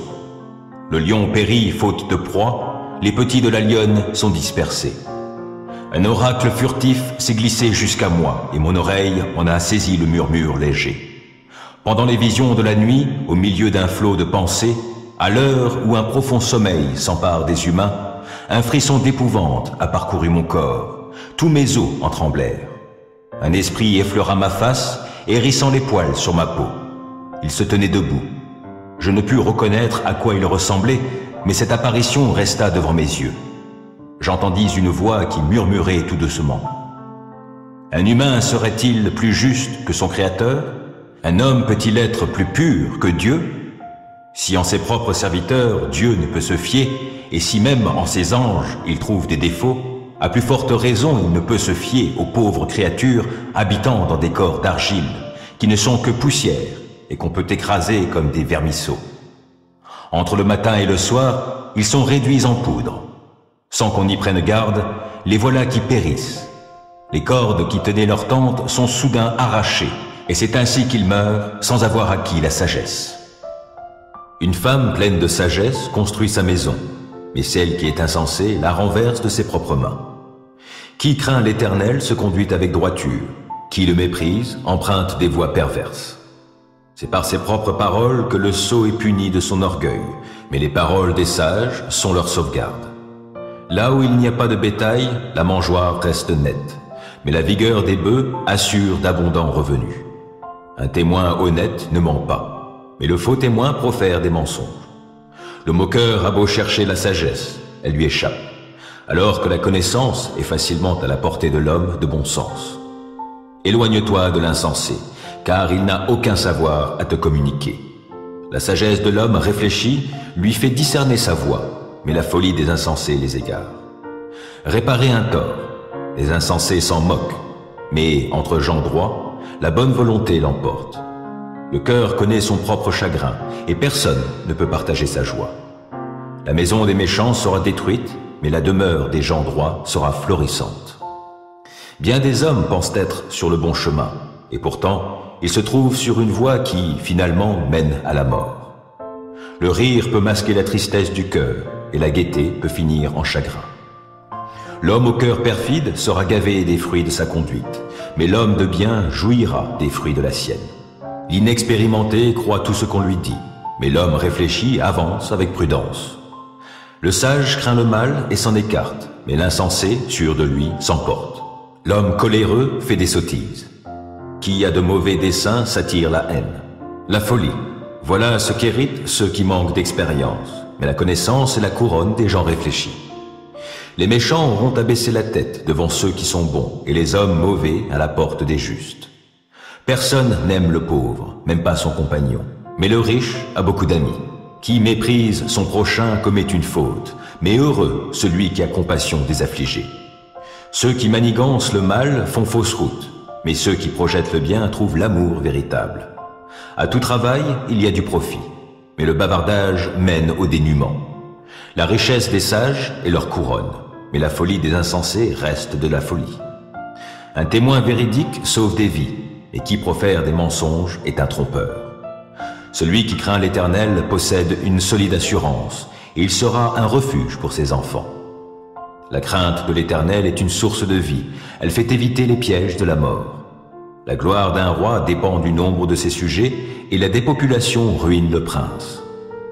Celui qui garde son sang-froid fait preuve d'une grande intelligence, mais l'homme coléreux étale sa sottise. Un cœur paisible contribue à la vie du corps, mais l'envie est comme une maladie qui ronge les os. Opprimer le pauvre, c'est outrager son Créateur, mais avoir de la compassion pour les indigents, c'est l'honorer. Le méchant est terrassé par sa perversité, mais le juste reste plein de confiance jusque dans la mort. La sagesse repose dans un esprit intelligent. Elle sera reconnue même parmi les sots. La justice grandit une nation, mais le péché est une honte pour tout peuple. Le roi accorde sa faveur à ceux qui le servent avec intelligence, mais sa colère atteint celui qui fait honte. Dieu le Père vous a choisi d'avance, conformément à son plan, et vous avez été purifiés par l'Esprit pour obéir à Jésus-Christ et bénéficier de l'aspersion de son sang. Que la grâce et la paix vous soient abondamment accordées. Béni soit Dieu, le Père de notre Seigneur Jésus-Christ. Dans sa grande compassion, il nous a fait naître à une vie nouvelle pour nous donner une espérance vivante par la résurrection de Jésus-Christ. Car il a préparé pour nous un héritage qui ne peut ni se détruire, ni se corrompre, ni perdre sa beauté. Il le tient en réserve pour vous dans les cieux, vous qu'il garde par sa puissance au moyen de la foi, en vue du salut qui est prêt à être révélé au moment de la fin. Voilà ce qui fait votre joie, même si actuellement, il faut que vous soyez attristés pour un peu de temps par diverses épreuves. Celles-ci servent à éprouver la valeur de votre foi. Le feu du creuset n'éprouve-t-il pas l'or qui pourtant disparaîtra un jour? Pourtant, votre foi qui a résisté à l'épreuve a une valeur beaucoup plus précieuse. Elle vous vaudra louange, gloire et honneur lorsque Jésus-Christ apparaîtra. Jésus, vous ne l'avez pas vu, et pourtant vous l'aimez. Mais en plaçant votre confiance en lui sans le voir encore, vous êtes rempli d'une joie glorieuse et inexprimable, car vous obtenez en retour votre salut qui est le but de votre foi. Ce salut a fait l'objet des recherches et des investigations des prophètes qui ont annoncé d'avance la grâce qui vous était destinée.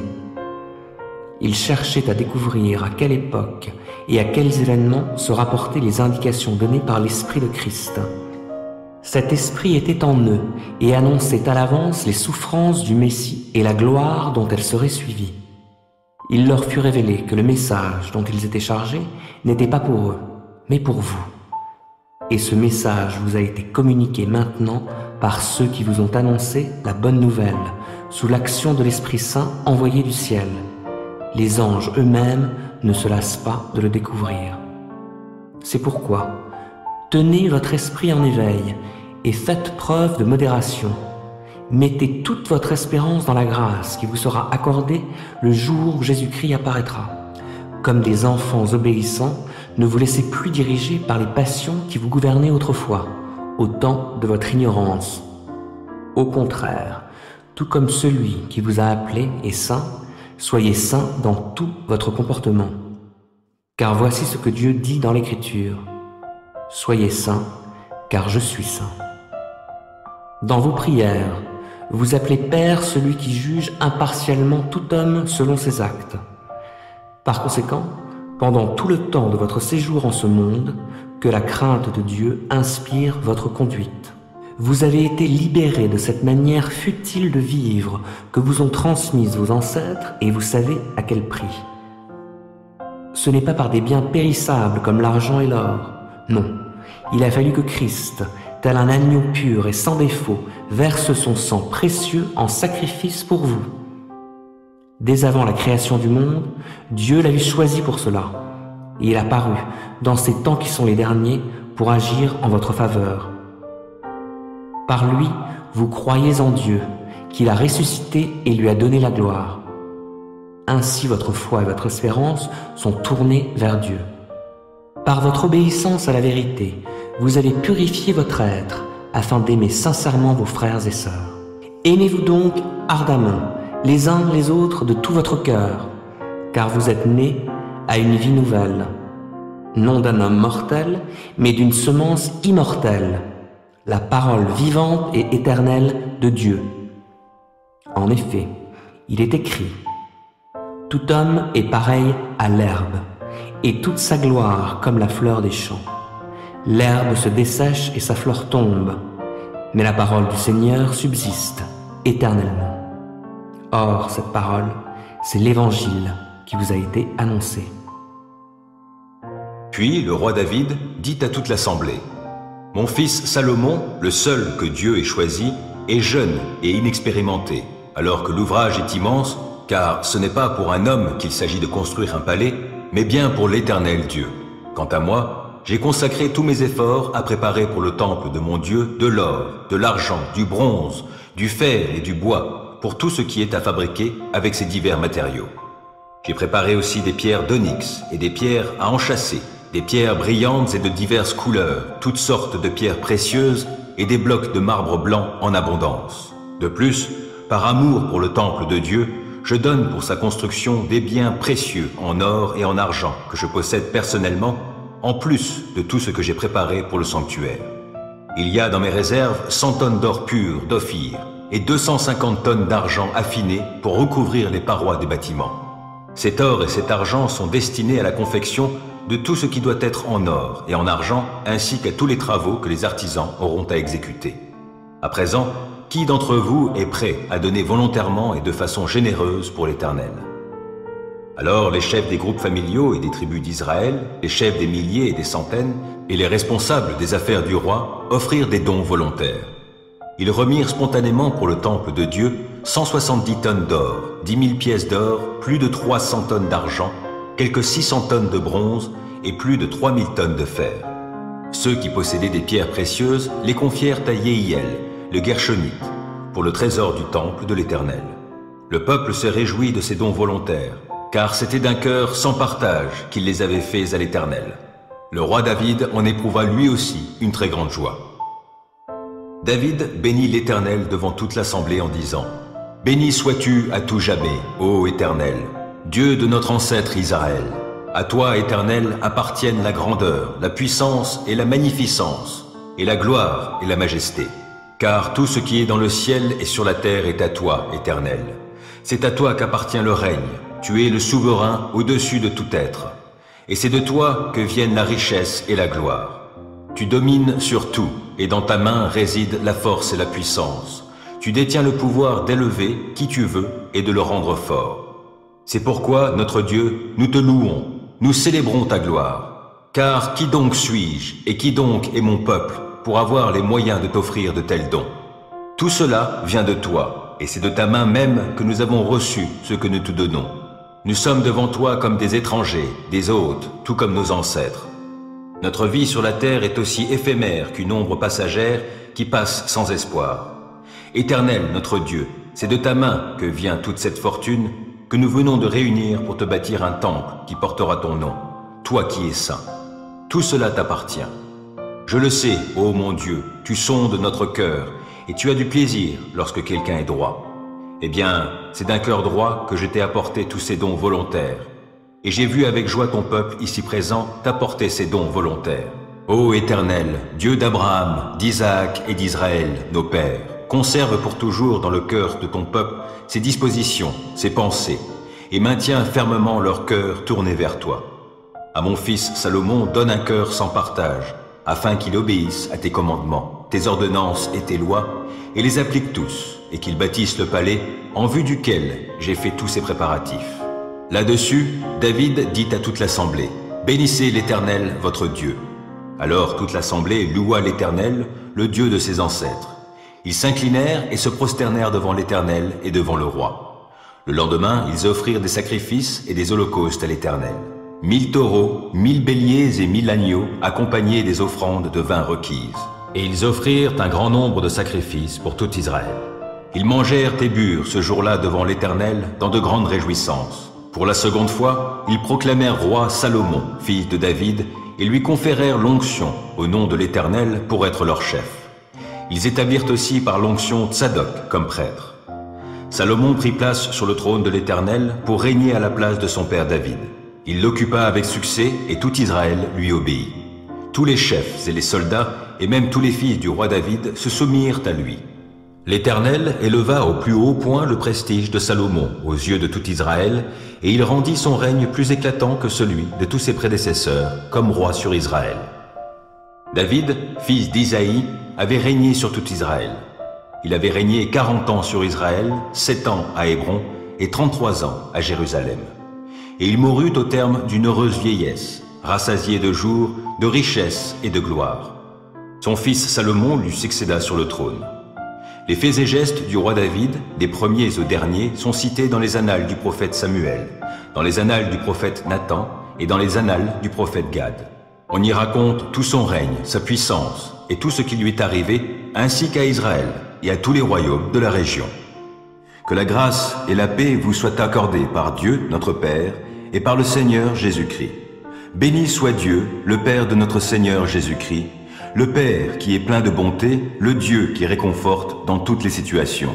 Il nous réconforte dans toutes nos détresses, afin qu'à notre tour, nous soyons capables de réconforter ceux qui passent par toutes sortes de détresses, en leur apportant le réconfort que Dieu nous a apporté. De même, en effet, que les souffrances de Christ surabondent dans notre vie, le réconfort qu'il nous donne surabonde. Si donc nous passons par la détresse, c'est pour votre réconfort et votre salut. Et si nous sommes réconfortés, c'est pour que vous receviez, vous aussi, du réconfort afin de pouvoir supporter les mêmes souffrances que celles que nous endurons. Et nous possédons à votre sujet une ferme espérance, car nous savons que si vous avez part aux souffrances, vous avez aussi part au réconfort. Il faut, en effet, que vous sachiez, frères et sœurs, quelle détresse nous avons connue dans la province d'Asie. Nous étions écrasés, à bout de force, au point même que nous désespérions de conserver la vie. Nous avions accepté en nous-mêmes notre condamnation à mort. Cela nous a appris à ne pas mettre notre confiance en nous-mêmes, mais uniquement en Dieu qui ressuscite les morts. C'est lui qui nous a délivrés d'une telle mort et qui nous en délivrera encore. Oui, nous avons cette espérance en lui qu'il nous délivrera encore, et vous y contribuez en priant pour nous. Ainsi, le don de la grâce qu'il nous accorde en réponse aux prières de beaucoup sera aussi pour beaucoup une occasion de remercier Dieu à notre sujet. S'il est une chose dont nous pouvons être fiers, c'est le témoignage de notre conscience. Il nous atteste que nous nous sommes conduits dans le monde, et tout spécialement envers vous, avec la sincérité et la pureté qui viennent de Dieu, en nous fondant non sur une sagesse purement humaine, mais sur la grâce de Dieu. Car ce que nous vous écrivons dans nos lettres ne veut pas dire autre chose que ce que vous pouvez y lire et y comprendre. Et j'espère que vous le comprendrez pleinement. Comme vous l'avez déjà compris en partie, vous pouvez être fiers de nous, comme nous le serons de vous au jour de notre Seigneur Jésus. Persuadé que telle était votre pensée, je m'étais proposé de me rendre chez vous en premier lieu, afin de vous procurer une double joie. Je comptais passer par chez vous en allant en Macédoine, puis revenir de Macédoine chez vous. Vous auriez alors pu m'aider à poursuivre mon voyage vers la Judée. En formant ce projet, ai-je fait preuve de légèreté, ou bien mes plans seraient-ils inspirés par des motifs purement humains, en sorte que lorsque je dis « oui », cela pourrait être « non ». Aussi vrai que Dieu est digne de confiance, je vous le garantis, la parole que nous vous avons adressée n'est pas à la fois « oui » et « non ». Car Jésus-Christ, le Fils de Dieu, que moi-même, comme Sylvain et Timothée, nous avons proclamé parmi vous, n'a pas été à la fois oui et non. En lui était le oui, car c'est en lui que Dieu a dit oui à tout ce qu'il avait promis. Aussi est-ce par lui que nous disons oui, Amen, pour que la gloire revienne à Dieu. C'est Dieu, en effet, qui nous a fermement unis avec vous, à Christ, et qui nous a consacrés à lui par son onction. Et c'est encore Dieu qui nous a marqués de son sceau comme sa propriété, et qui a mis dans notre cœur son esprit comme acompte des biens à venir. Pourquoi donc ne suis-je pas encore revenu à Corinthe? J'en prends Dieu à témoin sur ma vie. C'est parce que je voulais vous ménager. Notre rôle n'est pas de dominer sur votre foi, mais de collaborer ensemble à votre joie, car vous tenez ferme dans la foi. Tends vers moi ton oreille, Éternel, réponds-moi, car je suis pauvre et affligé. Viens protéger ma vie, car je te suis attaché. Toi, mon Dieu, sauve-moi. Je suis ton serviteur, je me confie en toi. Ô Seigneur, fais-moi grâce. Je crie vers toi sans cesse. Réjouis ton serviteur, car c'est vers toi, Seigneur, que je me porte. Car tu es bon, Seigneur, et prompt à pardonner, riche en amour pour tous ceux qui t'invoquent. Écoute ma prière, ô Éternel. Sois attentif à mes supplications. Au jour de ma détresse, c'est vers toi que je crie, car tu me répondras. Parmi les dieux, Seigneur, nul n'est semblable à toi. Aucun ne pourrait accomplir des œuvres semblables aux tiennes. Tous les peuples que tu as faits viendront se prosterner devant toi, ô Seigneur, et ils te rendront gloire, car tu es grand et tu accomplis des prodiges. C'est toi seul qui es Dieu. Enseigne-moi, ô Éternel, la voie que tu veux que je suive, et je me conduirai selon ta vérité. Accorde-moi un cœur tel qu'il te craigne sans partage. De tout mon cœur, je te louerai. Seigneur mon Dieu, je te rendrai gloire à toujours, car ton amour pour moi est grand, et toi, tu me délivres du gouffre du séjour des morts. Ô Dieu, des hommes arrogants se dressent contre moi, une bande de violents en veulent à ma vie. Il n'y a pas de place pour toi dans leurs pensées, mais toi, Seigneur, tu es un Dieu compatissant et disposé à faire grâce. Toi, tu es lent à la colère, riche en amour fidèle. Tourne-toi donc vers moi et fais-moi grâce. Accorde-moi ta force, à moi qui suis ton serviteur. Oui, viens sauver le fils de ta servante. Accorde-moi un signe de ta bonté. Que ceux qui me haïssent le voient et soient couverts de honte. Car c'est toi, Éternel, qui es mon aide et mon consolateur. Vers toi, Éternel, je me tourne. En toi, mon Dieu, j'ai mis ma confiance. Ne permets pas que je sois dans la honte et que mes ennemis se réjouissent de mon sort. Aucun de ceux qui s'attendent à toi ne connaîtra jamais la honte, mais honte à ceux qui, sans raison, sont traîtres. Ô Éternel, montre-moi le chemin. Enseigne-moi quelle est la voie que tu veux que je suive. Dirige-moi selon ta vérité et instruis-moi, car c'est toi le Dieu qui me sauve, et je m'attends à toi à longueur de journée. Ô Éternel, veuille agir en fonction de la compassion et de l'amour qui te caractérisent depuis toujours. Ne tiens plus compte de ces péchés de ma jeunesse, de mes fautes passées, mais traite-moi selon ta grâce, car tu es bon, ô Éternel. Oui, l'Éternel est bon, et il est juste. Il indique aux pécheurs le chemin qu'il faut suivre. Les humbles, il les guide sur le sentier du droit. Il leur enseigne le chemin qu'il prescrit. Toutes les voies de l'Éternel sont amour et fidélité pour ceux qui sont fidèles à son alliance et obéissent à ses commandements. Pour l'amour de ton nom, ô Éternel, pardonne mon péché qui est si grand. À l'homme qui le craint, l'Éternel montre la voie qu'il doit choisir. Il le fait vivre dans le bonheur et sa postérité possède le pays. L'Éternel confie ses desseins aux hommes qui le craignent, il les instruit de son alliance. Mes yeux sont constamment tournés vers l'Éternel, car c'est lui qui dégage mes pieds pris au filet. Regarde-moi, ô Éternel, et fais-moi grâce, car je suis seul et malheureux. Mon cœur est dans l'angoisse, délivre-moi de mes tourments. Vois ma misère et ma souffrance, pardonne-moi tous mes péchés. Oh, vois combien mes ennemis sont en grand nombre, et quelle haine violente ils ont pour moi. Protège-moi, délivre-moi, garde-moi de la honte. Je cherche en toi un sûr refuge. Que l'innocence et la droiture me sauvegardent, car je compte sur toi. Ô Dieu, sauve Israël de toutes ses détresses.